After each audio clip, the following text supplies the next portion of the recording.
السلام عليكم ورحمة الله. الزول في اللاون. مرحبا بكم في قناتي متعتي في الطبخ. لا فيديو تاع اليوم هي وصفة من تراثنا العريق الأصيل، مسمن بالبيض.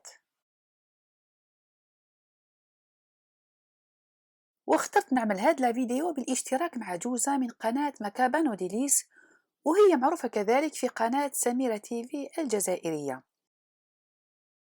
قناتها من أقدم القنوات على اليوتيوب، وهي معبية بالوصفات الجزائرية والعربية والعالمية.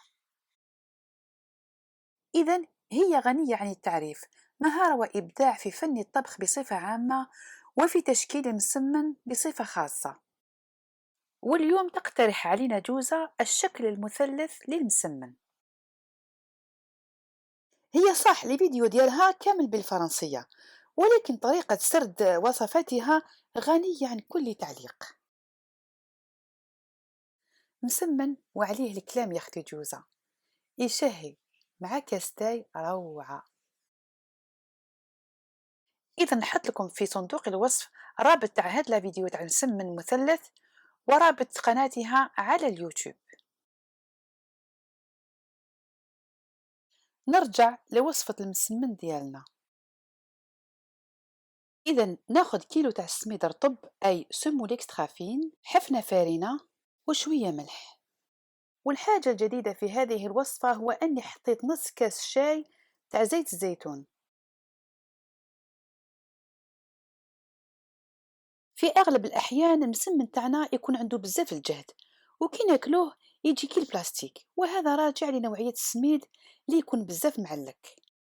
وشنو هو الحل إذن؟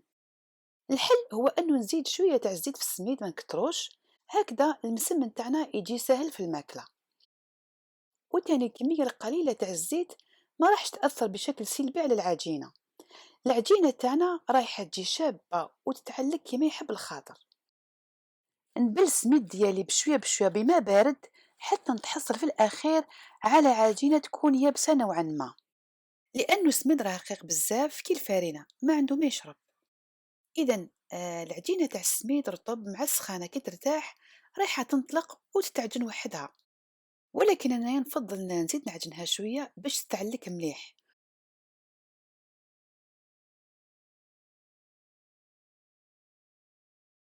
هذه العجينة ما زدت لها ولا قطرة تاع الماء، بلكتها برك.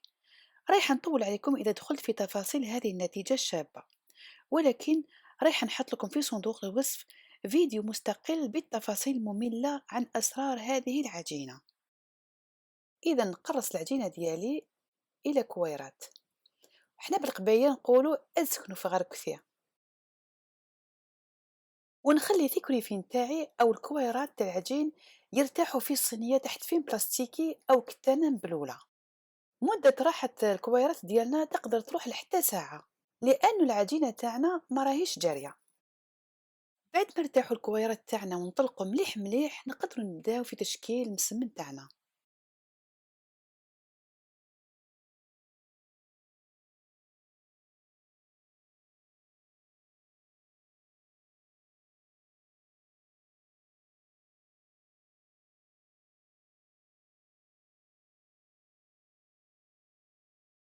اللي يشوف البساطة اللي راني نحل بها الكويرة ديالي راح يظن بأنه العجينة لازم تجي طرية، وهذا خطأ.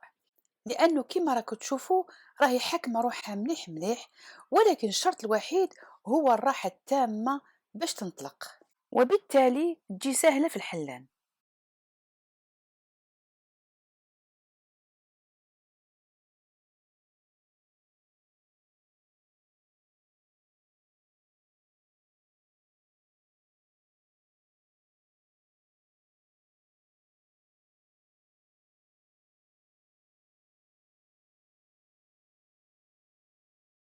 وهنا تاني نحط لكم في صندوق الوصف رابط الفيديو تاع كيفية تحضير المسمن بكل أسراره.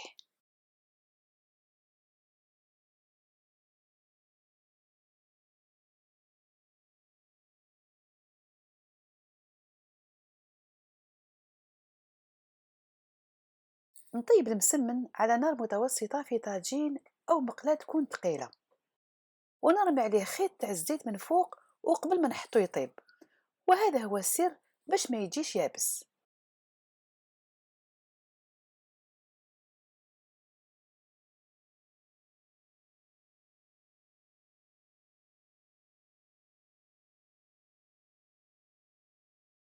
بعد ما طيبت نصف الكمية تاع حبات المسمن، نجوزو الآن باش نغلفوهم، ولهذا نحضر البيض والسكر.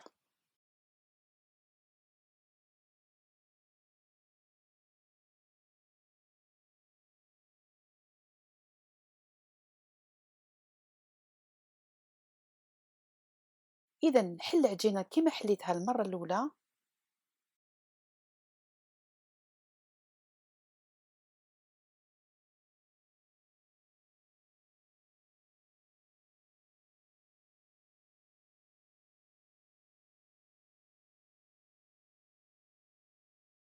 ونغمس الحبة تاع المسمن طايبة في البيض،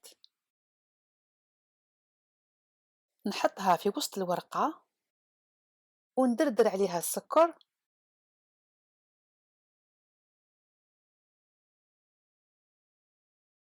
ونغلق عليها.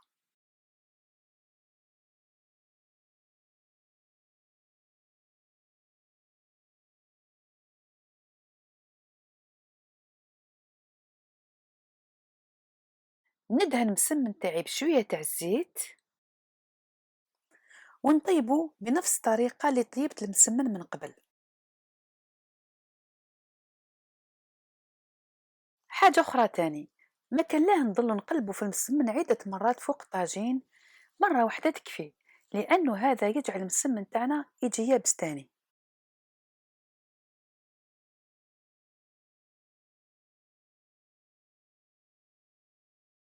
كي نخلصوا الطياب تاع المسمن فرشوه فوق الميدة أو السنيوة باش يبرد، ومن بعد نقدروا نخبيوه ونغطيوه بكيس بلاستيكي باش ما يبسش.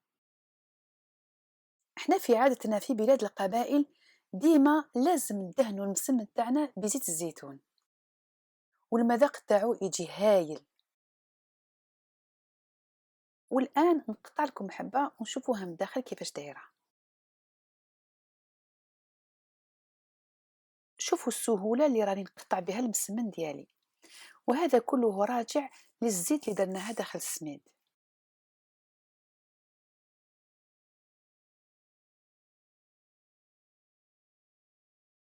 الحبات تاع المسمن دياولي راهم كبار، اذا ما راحش نخلي الضيف تاعي يتعافروا معاها. اذا طريقة تقديمه راح تكون بتقطيعه الى 2 أو 4. كي نقعد نتأمل في وصفات جدودنا نلقى بأنهم كانوا يعرفوا يعيشوا خير منا حنايا. مسمن بالبيض بكل بساطته فيه كل شيء: السميد، زيت الزيتون، بيض وعسل، اللمجة المثالية لولادنا، أو مع كاس تاي بالنعناع أو قهوة حليب. شهيتكم في الجنة إن شاء الله.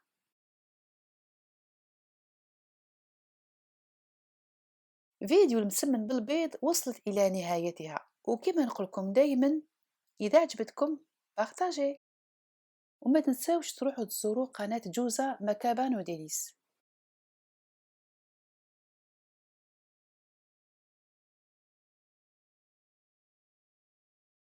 أستودعكم الله الذي لا تضيع ودائعه، والسلام عليكم ورحمة الله.